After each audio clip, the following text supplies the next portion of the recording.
Hello everyone. My name is Fetaru Joan Bridget.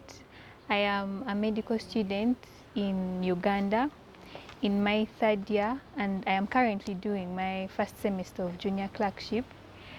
And I'm mainly here today to talk to fellow enthusiasts, people who want to do medicine in the future, people who are very excited about being medical doctors, and to journey you through, to take you through what it takes, first of all, to join medical school, what it takes to brave the challenges that come with it, and what it takes to appreciate what it means to actually be in medical school. And it starts as early as secondary school, especially around Form 4. You need to be able to know exactly what you want. And that will determine the effort that you're going to put in your studies, because medical school is not for everyone.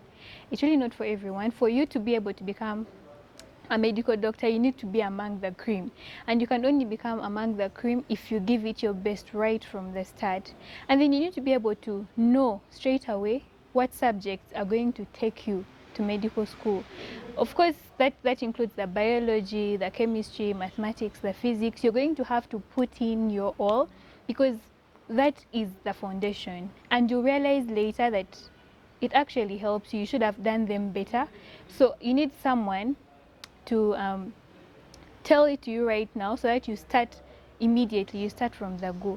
And then of course, when you're done with Form 4 and you've put in your all and you've performed very well, you're going to go to Form 6, and it's going to be the same story. You're going to have to choose a combination that is suitable. For example, you cannot do health and you expect yourself to become a medical doctor. You're going to have to do a combination that has science subjects in it. And it's not a joke. It doesn't come easy, by the way. You have to prepare yourself to work hard.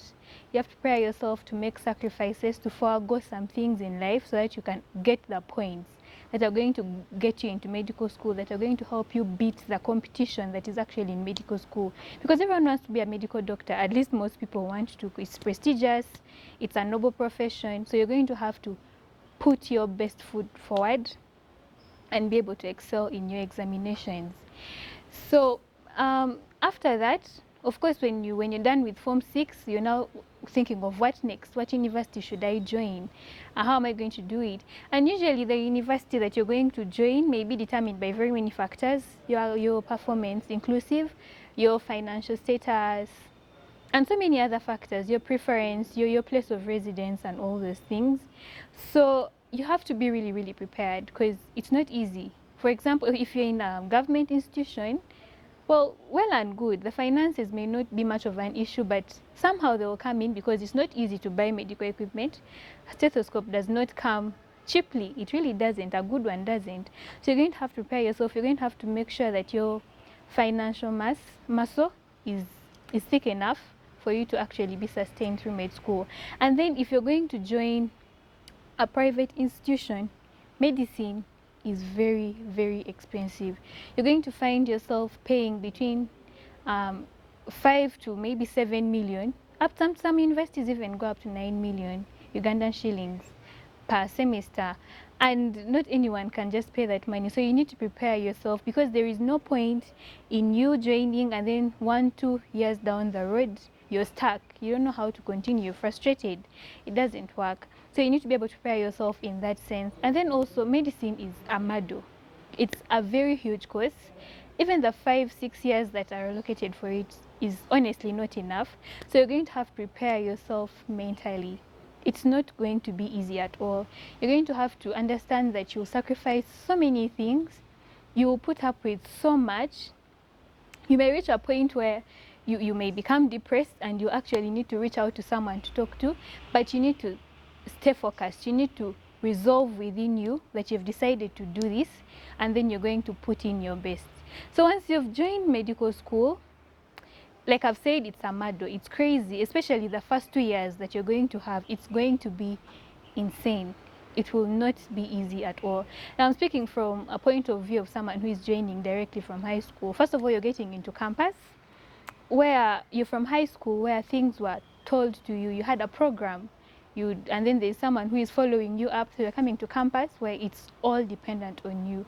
How you decide to spend your day is entirely on you. There is no timetable. No one is going to follow you up. It will catch up with you at the end of the semester, which might probably be too late. So you're going to have to organize yourself.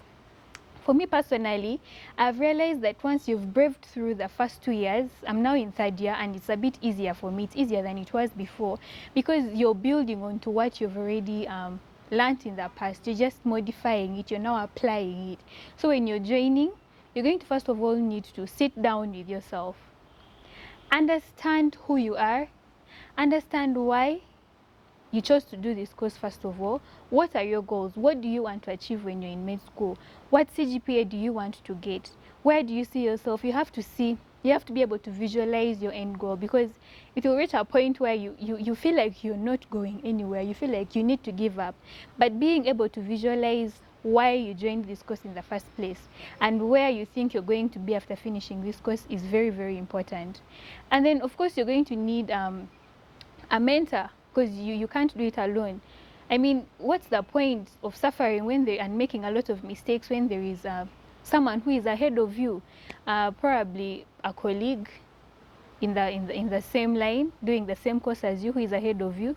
They're going to be able to go through with you, like through your plan, and then be able to analyze how you intend to achieve your plans. And of course, they'll be able to advise you on how best to do it. Be able to tell you what is needed, because medicine is very broad. You're going to get a whole textbook of physiology. There's some things that are going to be good for you to know, but you may not necessarily need them at that level.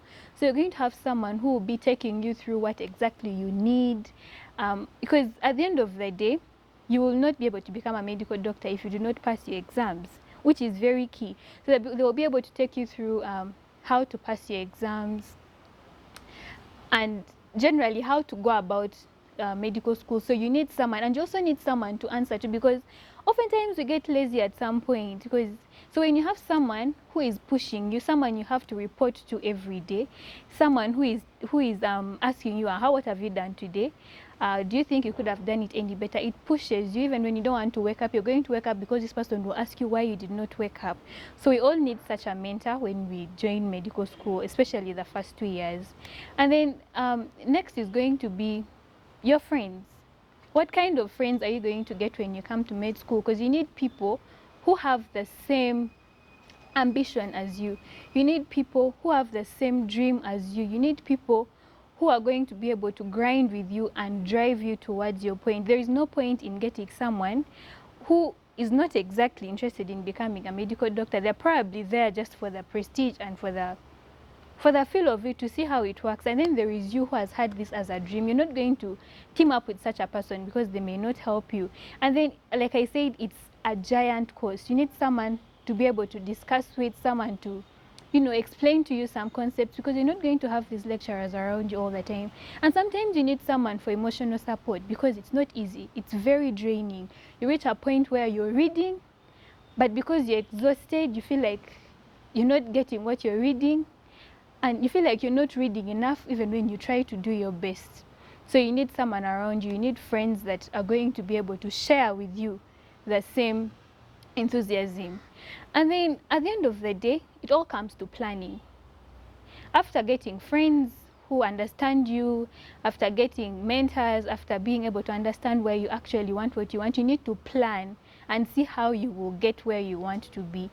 And for me, in med school, all I can say is the day you join med school is the day you should start reading. It starts from right there.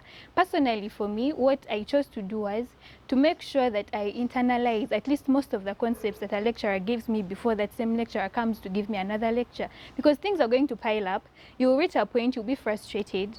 You will remember all the time that you wasted, and there will be no going back. You're going to end up getting marks that you actually did not want to get.